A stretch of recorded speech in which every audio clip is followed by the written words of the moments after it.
dimanche à tous et bienvenue à notre culte en direct et merci de nous accueillir chez vous. On va vraiment passer un moment surnaturel ensemble, comme toujours dans la louange et dans la parole de Dieu. Donc je vous encourage vraiment à être engagés, de pas seulement écouter la louange assis confortablement dans votre sofa, mais vraiment de chanter avec nous, de déclarer des louanges envers Dieu de votre bouche, d'aller chercher votre Bible, un cahier de notes, d'être engagé pendant la prédication parce que Dieu a un message pour vous aujourd'hui. La présence de Dieu est là, pas ici dans ce lieu à l'église, chez vous dans votre foyer, dans votre maison. L'Esprit de Dieu habite en vous, il est là. Il a un message pour vous ce matin à travers la louange et la prédication. Alors soyez engagés du début jusqu'à la fin et soyez prêts à recevoir ce que Dieu a pour vous. Donc merci Seigneur pour ce temps de louange qu'on va passer ensemble, qu'on remet entre tes mains. On veut te donner toute la gloire ce matin. Que la gloire te revienne parce que tu es digne d'être loué. Amen.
Amen. Are you ready to get into the word today? Amen. Êtes-vous prêts pour entrer dans la parole aujourd'hui? Now, the last couple of weeks, we've been talking about the new you, Les dernières semaines, on a parlé du nouveau vous, une nouvelle série qu'on a débutée qui s'intitule Le nouveau vous, what you've become, a new creation in Christ Jesus, que nous sommes devenus de nouvelles créatures en Jésus-Christ. what you have and what you can do because you're in union with God. On est en train de découvrir qu'est-ce que vous avez maintenant, qui vous êtes, à quoi avez-vous accès étant en union avec Dieu. And because we've been made in His image and after His likeness, Et parce qu'on a été créés à son image et à sa ressemblance, and we've been filled with His Spirit, on a été remplis de son esprit. we all have the potential to look exactly like Jesus looked when He was on the earth. Nous avons tous le potentiel de ressembler à Jésus comme il était lorsqu'il marchait sur la terre. Now, to do that, we need to see things the way He saw things. Mais pour pouvoir y arriver, on doit voir les choses de la même façon que lui les voit. We have to accept the same things that He accepted, On doit accepter les mêmes choses que lui a acceptées and we have to do what He tells us to do. et on doit faire ce qu'il nous demande de faire. Now, one of the things that He told us to do, He told His disciples to do, Une des choses que Jésus a demandé à ses disciples de faire, was to abide in Him. c'était de demeurer en lui. Turn with me in your Bibles to John chapter 15, On va tourner ensemble tout de suite dans Jean chapitre 15. and we're going to read a few verses in this chapter here. On va lire ensemble quelques versets dans ce chapitre. Let's read verse number 1. On va commencer par le verset 1, Jean 15, 1. « Je suis le vrai cep, et mon Père est le vigneron.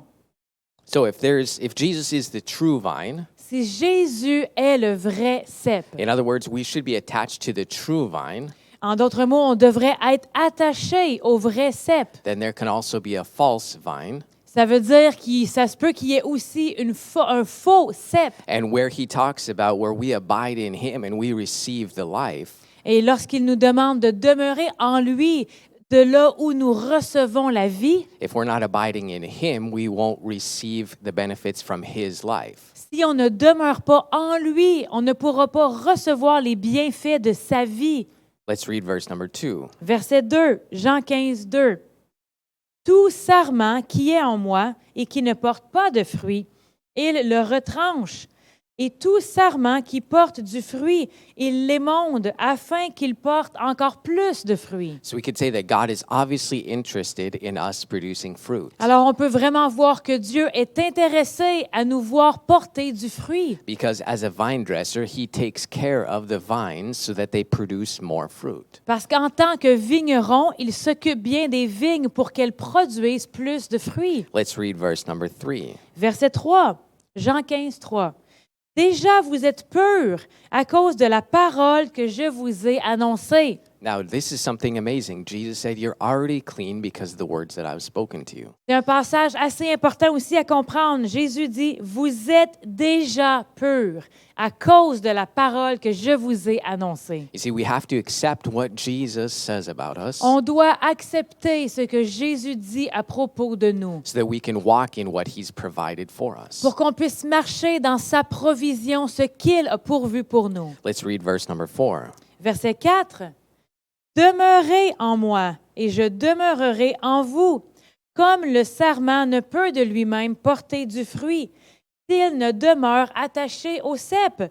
Ainsi, vous ne le pourrez non plus si vous ne demeurez en moi. » You see, if we don't abide in Jesus, Si on ne demeure pas en lui, en Jésus-Christ. it says that we cannot bear fruit by ourselves. La parole nous dit qu'on ne peut pas porter du fruit par nous-mêmes. So what if we stopped trying to do it all on our own? Et si on essaierait d'arrêter de tout faire de nous-mêmes, par nos propres moyens ou nos propres forces? For example, if you have an apple tree at your house, Comme exemple, si vous avez un pommier chez vous, how hard are the branches working to produce fruit? à quel point est-ce que les branches travaillent fort pour porter du fruit? Or you could say it's a natural aspect of being attached to the tree. Ou on pourrait dire c'est seulement un aspect naturel. Le fait d'être attaché à l'arbre, les branches portent fruit. See, if we're connected to the life source, Si on est connecté ou branché avec la source de vie, if we're connected with Jesus and what he says, si on est connecté à Jésus et à ce qu'il dit, then the automatic thing in our lives will be fruit. automatiquement, nos vies vont porter du fruit étant attachées à la source. And we won't have to try and produce fruit. On n'aura pas à essayer par nous-mêmes de produire du fruit ou de faire des efforts pour fructifier. Listen, if the branch decides, I don't want to be connected to the tree anymore, Si la branche décide qu'elle n'a plus envie d'être connectée à l'arbre, if the branch looks down and say, it looks nice in the dirt down there, si la branche dit « Ah, ça a l'air bien, le parterre dans la pelouse, j'ai envie d'y aller », and the branch just gets itself cut off et la branche se coupe de l'arbre and tries to plant itself in the ground, et essaie de se planter elle-même dans la terre, it won't bear any fruit. elle ne portera pas de fruits. And the same thing is true with our relationship with God. La même chose est vraie avec notre relation avec Dieu. If we're cut off from the source, Si on est coupé de la source, if we're not daily getting nurture from the source, si on ne reçoit pas notre nourriture quotidiennement de la source, we won't be producing fruit in our lives. on ne pourra pas produire de fruits dans nos vies. Listen, let's read verse 5. On va lire maintenant ensemble le verset 5, Jean 15, 5. « Je suis le cep, vous êtes les sarments. Celui qui demeure en moi et en qui je demeure porte beaucoup de fruits. See, it's a Car, natural attends, il manque un bout. reaction. Car sans moi, vous ne pouvez rien faire. » It's a natural reaction to bring forth fruit when we're attached to the life source. C'est seulement une réaction naturelle de porter du fruit lorsque nous sommes attachés à la source. Let's read verse number 6. Verset 6, Jean 15, 6. « Si quelqu'un ne demeure pas en moi, il est jeté dehors, comme le sarment, et il sèche. » So if we're not attached to the life source, Si on n'est pas attaché à la source, we will dry up and wither and not produce fruit. on va sécher et on ne produira pas de fruits. Let's read verse number 7. Le verset 7. « Si vous demeurez en moi et que mes paroles demeurent en vous, demandez ce que vous voudrez et cela vous sera accordé. » He said, if you abide in me and my words abide in you, Il dit, si vous demeurez en moi et que ma parole demeure en vous, you will ask what you want, demandez ce que vous voudrez. what you desire, and it shall be done for you. Demandez ce que vous désirez et ça vous sera accordé. You can say, well, what if I ask something that's not God's will? Et là, peut-être que vous vous demandez, mais tout à coup que je demande quelque chose qui n'est pas la volonté de Dieu. Well, that's the beauty of it, is if you're abiding in Him and in His Word, C'est ça la beauté de la chose, c'est que si vous demeurez en lui et que sa parole demeure en vous, you're not going to be asking something that's not from God's will. vous n'aurez pas d'intérêt ou vous ne demanderez pas quelque chose qui n'est pas en accord avec sa volonté puisque sa parole demeure en vous. And it says that it will be done for you. Et la Bible nous dit que ça vous sera accordé. Let's read verse number 8. Verset 8, Jean 15, 8.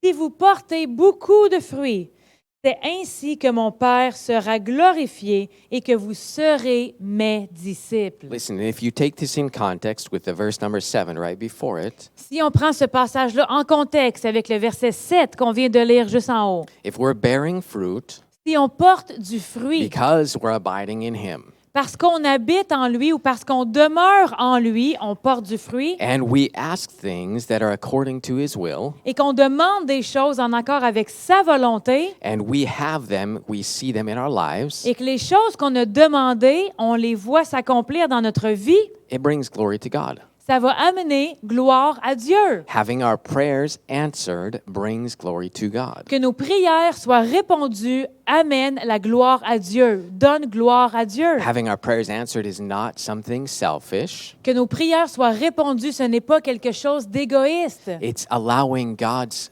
kingdom to come to pass on the earth. Ça permet au royaume de Dieu de venir se manifester ou la volonté du royaume de s'accomplir sur la terre. Let's read verse number 9. Le verset 9, Jean 15, 9.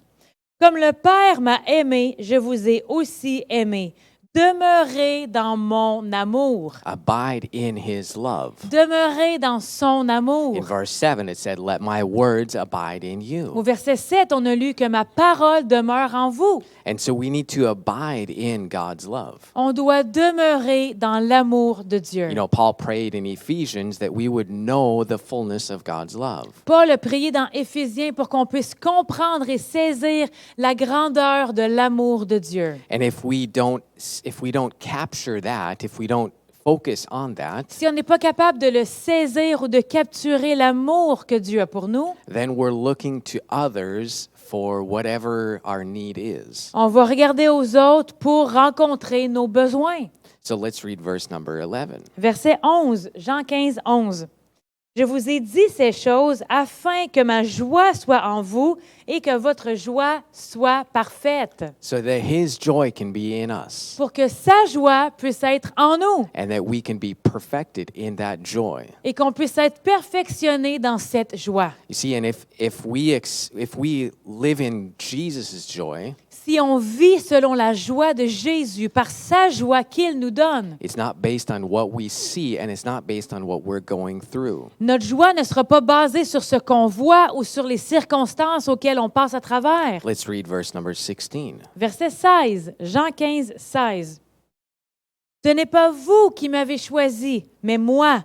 Je vous ai choisi et je vous ai établi, afin que vous alliez et que vous portiez du fruit, et que votre fruit demeure, afin que vous demandiez au Père en mon nom, il vous le donne. I mean, this is an amazing verse and it comes right from Jesus. C'est un verset vraiment merveilleux qui vient directement de Jésus. You did not choose me, but I chose you. C'est pas vous qui m'avez choisi, mais moi, je vous ai choisi. And I chose you for a purpose, Et je vous ai choisi pour une raison, so that you might bear fruit, pour que vous portiez du fruit so that your fruit would last, et que votre fruit demeure, and so that you can be a testimony to God's goodness. pour que vous puissiez devenir un témoignage de la bonté de Dieu. So how do we abide in God? Alors, comment est-ce qu'on peut demeurer en lui? Like it said in verse number 7, we need to abide in his words. Comme on avait vu dans le verset 7 que Jésus dit « Demeurez en lui, en moi ». Let his words abide in us. On doit laisser sa parole demeurer en nous. See, we need to take time to acknowledge God daily.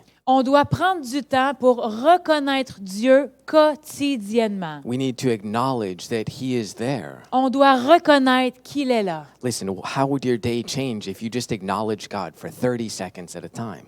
Comment est-ce que notre journée pourrait changer si on prendrait le temps pendant juste 30 secondes de reconnaître que Dieu est là, That he's there, that he loves us, qu'il est là et qu'il nous aime, that he's good, qu'il est bon, that he has a good plan for our lives, qu'il a un bon plan pour notre vie, that he cares about qu'il us, s'en fait pour nous, that he made provision for us, qu'il a fait une provision en réserve pour nous, that he loves us. qu'il nous aime. Turn with me in Psalm chapter 46. On va aller voir ensemble dans le Psaume, chapitre 46. See, if we take that time to acknowledge God's presence. Si on prend le temps de reconnaître la présence de Dieu. Psalm chapter 46 in verse number 10 or 11. Psaume 46, versets 10 et 11.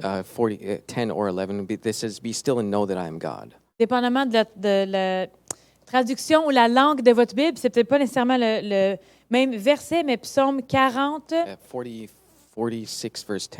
46, verset 11 pour moi. Arrêtez et sachez que je suis Dieu. Je domine sur les nations, je domine sur la terre. So it says, be still and know that I'm God. La parole nous dit arrêtez. Arrêtez et sachez que je suis Dieu. You know, and when we hear a message like this, we think abide in him. It's going to take all of our time 24/7. Et quand on entend un message comme ça, de demeurer en lui, on pense que 24 heures sur 24, 7 jours sur 7, on doit constamment demeurer en lui. And we think, well, what about the responsibilities, the things that I need to get done? On pense qu'on doit prendre du temps avec Dieu 24 heures sur 24, 7 jours sur 7, rester en prière ou en communion avec Dieu. Et là, on se dit, mais mes responsabilités, j'ai d'autres responsabilités que je dois m'occuper. I would like to do that, but J'aimerais bien demeurer en lui, mais I just don't have the time because I have so much things I need to get done. j'ai pas le temps de demeurer en lui parce que j'ai tellement d'autres choses que je dois m'occuper. But the reality is sometimes we just need to take a few moments at a time Mais la réalité, c'est que tout ce qu'on doit faire, c'est prendre quelques moments, quelques différents moments à travers notre journée, to realize what God is doing, juste prendre un moment pour reconnaître qu'est-ce que Dieu est en train de faire, what He's saying to us, qu'est-ce que Dieu est en train de me dire. Seigneur, tu as quelque chose à me dire? how and where He's leading us. De comprendre comment il nous conduit et où est-ce qu'il nous conduit et prendre un temps pour s'arrêter et s'assurer que c'est bien là où on s'en va. Turn with me to Luke chapter 10, Luc chapitre 10. and we're going to read a story something like this. Et on va lire une histoire qui est dans ces lignes-là qu'on parle aujourd'hui. In Luke 10, verses 38 to 40. Luc chapitre 10, versets 38 et 40. Luc 10, 38. 38 à 40. Comme Jésus était en chemin avec ses disciples, il entra dans la ville et une femme nommée Marthe le reçut dans sa maison. Elle avait une sœur nommée Marie qui, s'étant assise aux pieds du Seigneur, écoutait sa parole. Marthe, occupée à divers soins domestiques, survint et dit, « Seigneur, cela ne te fait-il rien que ma sœur me laisse seule pour servir? Dis-lui donc de m'aider. » So here, Jesus is coming to their house. Alors voici le contexte ou le scénario. Jésus s'en va dans leur maison. So these two sisters do two different things. Alors, pour se préparer à l'arrivée de Jésus, les deux sœurs font deux choses complètement différentes. So Mary goes and sits at Jesus' feet, Marie va s'asseoir aux pieds de Jésus and Martha takes care of the rest. et Martha prend soin du reste. So she's Marthe. getting the house ready, she's getting the food ready, she's cleaning, she's doing all this stuff. Marthe, elle prépare le reste, elle s'occupe de la maison, le nettoyage, préparer le repas et tout, s'assurer que tout est prêt. Because you have somebody over, you want it to look its best. Parce que quand quelqu'un vient nous visiter, on veut que notre maison soit à son meilleur. And you want to serve good food. Et on veut être capable de servir un bon repas, de la bonne nourriture à portée de main qui soit prêt. Okay, so you can say in that sense, that's nothing wrong with what Martha is doing. On peut vraiment dire qu'il n'y a rien de mal avec ce que Marthe est en train de faire. But then she says, do you not care that my sister is not helping me out? Et là, Marthe dit, est-ce que tu ne t'en fais pas, que ça te fait rien, que ma sœur ne fasse rien pour m'aider? Ça te dérange pas que ma sœur ne m'aide pas? Now be careful when you blame God about not caring. Faites attention si vous blâmez Dieu de dire, mais tu t'en fous ou ça te dérange pas ce qui se passe? God, don't you care about what's happening to me? Seigneur, tu t'en fais pas là, de ce qui se passe dans ma vie? He does care. Faites attention à ça parce que oui, il s'en fait. He does love you so much. Parce que oui, il vous aime tellement. And he doesn't want you to go through what you're going through. Et il ne veut pas que vous passiez à travers les choses difficiles que vous passez présentement à travers. But like he said to Martha, Mais comme il a répondu à Marthe, let's read that in verse 41 and 42. au verset 41 et 42, on va le lire. Le Seigneur lui répondit, « Marthe, Marthe, tu t'inquiètes et tu t'agites pour beaucoup de choses. Une seule chose est nécessaire. Marie a choisi la bonne part qui ne lui sera point ôtée. » Now Jesus replied, Mary has chosen the good thing. Jésus a répondu, « Marie a choisi la bonne chose. » Okay, but what Martha was doing was not wrong. Mais ce que Marthe faisait, c'était pas mal ou mauvais. And Jesus didn't say that she was wrong. Et Jésus n'a pas répondu que que Marie était pas correcte. He didn't say that what Martha was doing was wrong. Il n'a pas dit qu'elle était dans l'erreur. He said, Mary has chosen the good thing. Il a seulement répondu à Marthe. Il n'a pas dit ce que tu fais, c'est mal, mais il a seulement répondu, Marie a choisi la bonne chose. And this thing will not be taken away from her. Et cette chose-là ne lui sera point ôtée. He didn't say what Martha was doing was not important. Jésus n'a pas dit que ce que Marthe faisait n'était pas important. He just said that there's something else for this moment. Il a juste dit qu'il y avait autre chose à ce moment-là que Marie a saisi qui ne lui sera point ôté. Listen, what if Martha had just postponed her daily tasks? Et si Marthe aurait juste mis de côté ses tâches quotidiennes? she would have received something from Jesus that she needed in her life. Elle aurait pu prendre ce moment-là pour saisir quelque chose d'important que Jésus avait pour sa vie. And the same thing is true in our daily lives. La même chose est vraie pour nous dans notre vie I'm quotidienne. not saying to postpone all your Je responsibilities, suis pas en train de dire d'abandonner tous vos autres engagements et ne rien faire d'autre que d'attendre Dieu, but you take a moment here and there, a few moments, mais de seulement prendre des moments, des petits moments ici et là, à travers la journée, quand vous and pouvez, you recognize God's presence dans le but de reconnaître la présence de Dieu. in order to be grateful for what He's done. De prendre un moment dans votre journée pour être reconnaissant de ce que Dieu a fait. To check and see if He's telling you something right now. De prendre un moment de s'arrêter pour dire, Seigneur, est-ce que tu as quelque chose à me dire là, présentement? And if we take these times of just recognizing that He's there, De juste prendre ces petits moments à travers la journée pour reconnaître que Dieu est là. then we're abiding in Him and in His Word. À ce moment-là, on demeure en lui et sa parole demeure en nous. See, Moses had an amazing encounter with God. Moïse aussi a eu une rencontre merveilleuse avec notre Seigneur. Let's turn there in Exodus chapter 3. On va le voir ensemble dans Exode chapitre 3. And he had an amazing encounter at the burning bush, Il a eu une rencontre merveilleuse avec Dieu au buisson ardent. but it didn't happen until he did something. Mais la rencontre qu'il a eue avec Dieu ne s'est pas produite jusqu'à ce que lui, Moïse, fasse quelque chose. So in Exodus chapter 3, let's read verse number 1. Exode chapitre 3, on va lire le verset 1. Moïse faisait paître le troupeau de Jéthro, son beau-père, sacrificateur de Madian, et il mena le troupeau derrière le désert et vint à la montagne de Dieu, à Horeb. Okay, so you could say he's about his day-to-day business. Alors là, dans ce contexte-là, on peut voir que Moïse s'occupait de ses tâches quotidiennes. Il s'en allait avec son train-train quotidien, s'occupant de sa routine habituelle. And you could even say he's on the clock at work. Et on peut même dire qu'il est au travail à l'heure de ses tâches. Okay, so he's working, Il est au travail. and so he's probably not expecting what's about to happen. Il n'est probablement pas en attente de ce qui s'apprête à se produire. So let's read verse number 2 and 3. On va lire les versets 2 et 3. L'ange de l'Éternel lui apparut dans une flamme de feu, au milieu d'un buisson. Moïse regarda, et voici le buisson était tout en feu, et le buisson ne se consumait point.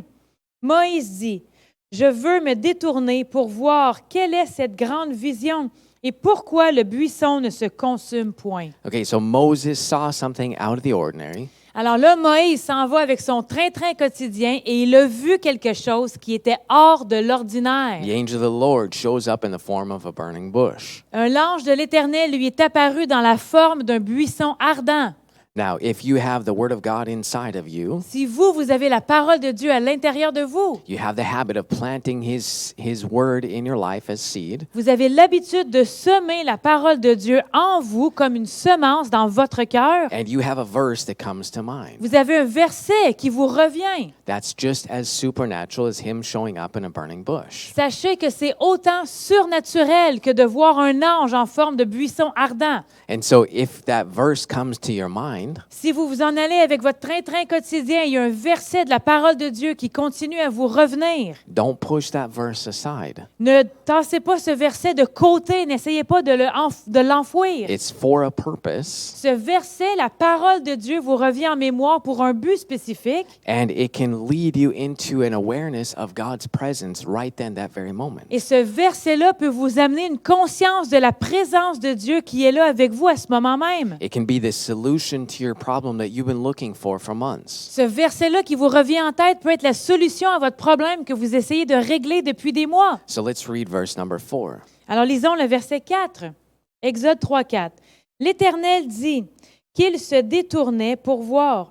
L'Éternel vit qu'il se détournait pour voir. Et Dieu l'appela du milieu du buisson et dit, « Moïse, Moïse. » Et il répondit, « Me voici. » So the angel of the Lord shows up in the form of a burning bush. L'ange de l'Éternel est apparu comme un buisson ardent. And Moses is intrigued enough by this Et là, on a vu que Moïse était assez intrigué par ce qui se passait, that he paused what he was doing. qu'il a arrêté de faire ce qu'il faisait. Listen, we read in Psalms stop and know that be still and know that I'm God. On a vu dans le psaume, arrêtez et sachez que je suis Dieu. So Moses took time out of his daily life Alors Moïse, pendant qu'il s'en allait avec son train-train quotidien, il a pris un temps pendant sa journée. to acknowledge God. Il a vu quelque chose hors de l'ordinaire, il s'est arrêté et il a pris un temps pour reconnaître Dieu. So he turns towards the bush, Il a arrêté, il s'est tourné vers le buisson. and then in verse number 4, and then God spoke to him. Et on peut lire au verset 4 que ensuite, après que Moïse se soit arrêté et s'est tourné, ensuite Dieu lui a parlé. And so Moses took the time to acknowledge God. Moïse a dû prendre le temps de s'arrêter et de reconnaître que Dieu était présent. And we need to take time through our daily lives to acknowledge God. On doit faire la même chose, de demeurer en lui, veut dire qu'à travers notre journée, on prend des moments pour reconnaître que Dieu est là. Thank God for the blessings in your life. Remerciez Dieu pour les bénédictions qui sont dans votre vie. Listen, I know it's easier to focus on what you don't have, Oui, je sais que c'est plus facile de focuser sur ce qu'on n'a pas, but focus on the blessings that you already have in your life. mais focuser sur les bénédictions que vous avez déjà. Focus on who God has made you to be. Focuser sur qui Dieu vous a rendu capable d'être. Focus on who you are in Him. Focuser sur qui vous êtes maintenant que vous êtes en lui. Focus on what He's done and on the promise that He's made to you. Focuser sur qui il est, sur les promesses qu'il vous a fait à vous. So I encourage you, do that right now. Just take a few moments and just acknowledge God. Alors, je vous encourage de le faire. Faites-le maintenant. Prenez un moment pour reconnaître Dieu. And we believe in you and we love you. On croit en vous, on vous aime. And you, by just taking those few moments to acknowledge God, Et en prenant cette décision-là, à travers votre journée, de vous arrêter, de prendre un petit moment à part pour reconnaître Dieu, you'll see that He'll lead you and direct you in your lives. vous allez voir qu'il va vous parler, il va vous diriger, il va vous conduire dans votre vie. You'll see His manifestation in your lives more and more. Vous allez voir des manifestations dans votre vie de plus en plus de sa volonté pour vous. And you'll see that you're walking and abiding in Him, Et vous allez voir que vous marchez et que vous demeurez en lui. and that you are producing fruit. Et que vous portez du fruit. Now, we love you and we appreciate you guys. On vous aime, on vous apprécie. Merci de vous être branchés avec nous ce matin. Si vous avez aimé ce message, on vous encourage à le réécouter et à le partager. Ça va certainement bénir d'autres personnes. Alors, soyez bénis. Amen. Merci d'avoir été des nôtres ce matin. On croit vraiment que le Dieu de l'espérance vous remplisse de toute joie et de toute paix dans la foi et que vous abondiez en espérance par la puissance du Saint-Esprit. Soyez bénis et laissez cette parole que vous avez reçue ce matin déposer dans votre cœur et elle va porter fruit au moment où vous en aurez besoin. Amen. Dernière petite annonce concernant les inscriptions pour la semaine prochaine. N'oubliez pas que dès ce soir, 18h, vous allez sur le site Internet sourcedevie.org et vous pouvez vous inscrire pour être avec nous en personne le dimanche prochain, le 29 août. Vous devez vous inscrire pour pouvoir être présent avec nous en personne. Les inscriptions débutent à 18h ce soir sur le site Internet. Donc, au plaisir de vous revoir en personne dimanche prochain. Et sinon, on est toujours disponible en ligne aussi à tous les dimanches. Soyez bénis, bonne semaine.